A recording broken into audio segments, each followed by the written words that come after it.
आपको धन्यवाद देना चाहेंगे कि आप अपने इस पटल के माध्यम से सामाजिक सरोकार से जुड़े हुए जितने भी मुद्दे हैं, मतलब तमाम तरह के मुद्दे आप उठाते रहते हैं इस पटल से।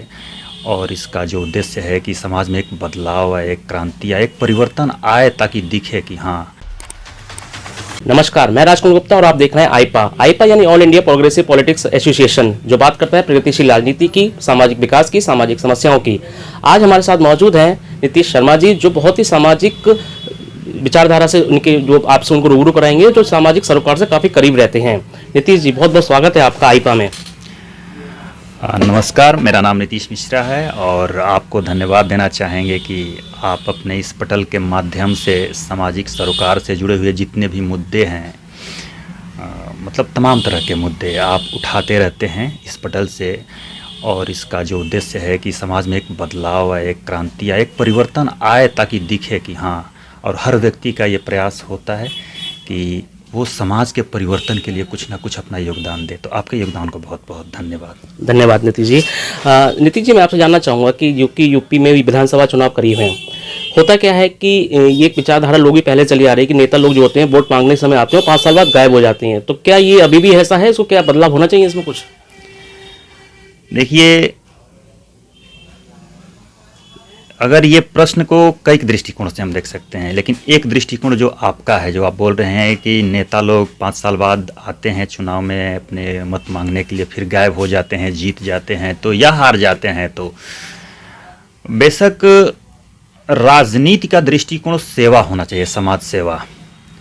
हम समाज सेवा के नाम पर, अब यहाँ पे 2 बात हम कहना चाहेंगे कि जो नेता भाग जाते हैं उनके मन में पहले ये सेट रहता है आइडियोलॉजी, उनका एजेंडा सेट है कि मैं जीतूंगा तो मुझे ऐसे ऐसे करना है, अपना स्वार्थ देखना है।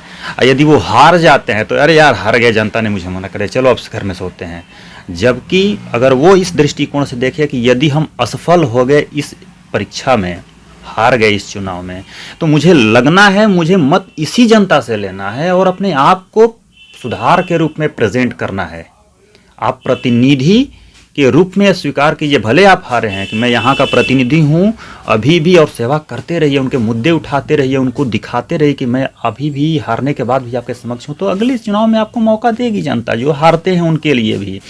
ये सच्चाई है कि आज बहुत से ऐसे हमारे नेतागण हैं, चाहे वो जीतने के बाद या हारने के बाद नहीं पहुंच पाते जनता के बीच में। जनता किसी भी तरह से कराह रही है। लोकतंत्र का तात्पर्य होता है कि लोक जो है, तंत्र को चलाने वाले व्यक्ति को लोक का भ्रमण करना चाहिए, जबकि होता नहीं है।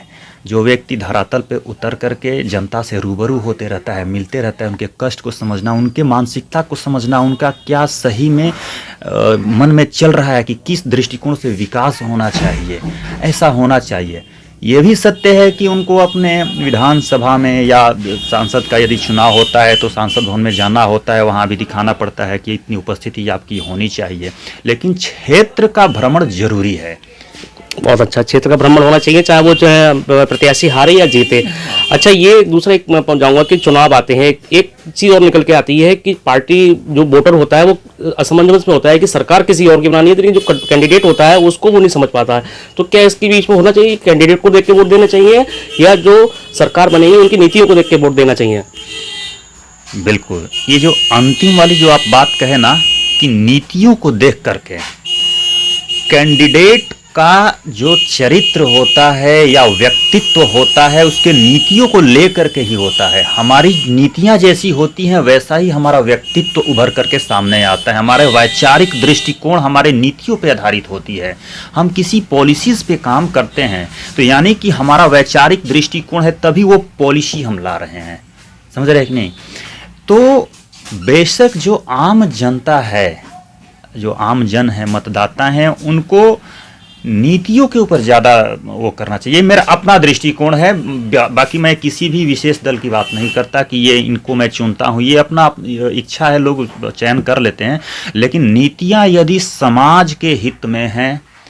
अब एक बात यहाँ पे और कहना चाहेंगे, कुछ लोग कहते हैं, समाज के अलग अलग विभिन्न वैचारिक दृष्टिकोण के रहने वाले लोग हैं, कोई भी नीति यदि औसतन लोगों को लाभ पहुंचा रही है, कोई भी नेता यदि औसतन लोगों को उनके हित के लिए कार्य कर रहा है, 2-4-10 लोग तो विरोध तो करेंगे ही करेंगे। यदि विरोध शब्द बना है तो विरोध हमारा भी होगा, आपका भी हो, हर व्यक्ति का होगा। राजा हरिश्चंद्र का विरोध हुआ है इस देश में, तो कितना भी बड़ा नेता हो उसका तो विरोध होगा ही होगा, आप समझ सकते हैं।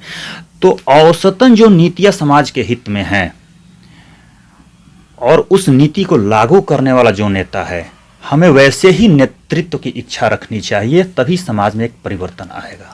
अच्छा, बेरोजगारी एक भारत देश में बहुत अभी तक समस्या बनी हुई है, क्योंकि अब तो जितनी जो जनसंख्या बढ़ रही है लेकिन रोजगार उसके सापेक्ष उपलब्ध नहीं हो पा रहे हैं। तो रोजगार को लेके आप क्या कहना चाहेंगे कि सरकार को किस पे ये कदम उठाने चाहिए? किसी भी चीज को सुचारू रूप से धरातल पर उतारने के लिए मेरा अपना ये मतलब कि स्वीकार करना है कि देखिए, सरकार तो बिल्कुल प्रयासरत है। कोई भी सरकारें आती हैं, बिल्कुल 100% शून्य कोई भी सरकारें नहीं करती हैं, योगदान करती हैं अपने स्तर से। नेतृत्व एक क्षमता होती है, हर व्यक्ति के अंदर नेतृत्व की क्षमता है कि कैसे समाज का नेतृत्व किया जाए। पॉलिसी को इम्प्लीमेंट यानी कि लागू करने का भी एक सबका अपना अलग अलग कौशल होता है। वर्तमान सरकार को ले लीजिए, इसने रोजगार के लिए जो भी कदम उठाए हैं उसमें हमारा भी सहयोग होना चाहिए, आम जनता का भी होना चाहिए, क्योंकि हमारे आम जनता के बीच में भी बहुत से ऐसे लोग पड़े हैं, धनाढ़ लोग पड़े हुए हैं, बहुत से पैसे हैं, वो विनिवेश नहीं करना चाहते हैं, निवेश नहीं करना चाहते हैं, कोई उद्योग खोलना नहीं चाहते हैं। आज भी शिक्षित युवा ऐसे हैं, पढ़ लिख करके तमाम पैसा है, वो चाहते हैं कि मैं नौकरी करूं, और नौकरी के आड़ में वो कम से 15 साल तक व्यतीत अपना कर देते हैं, कुछ नहीं कर पाते हैं और सरकार को दोष देते हैं।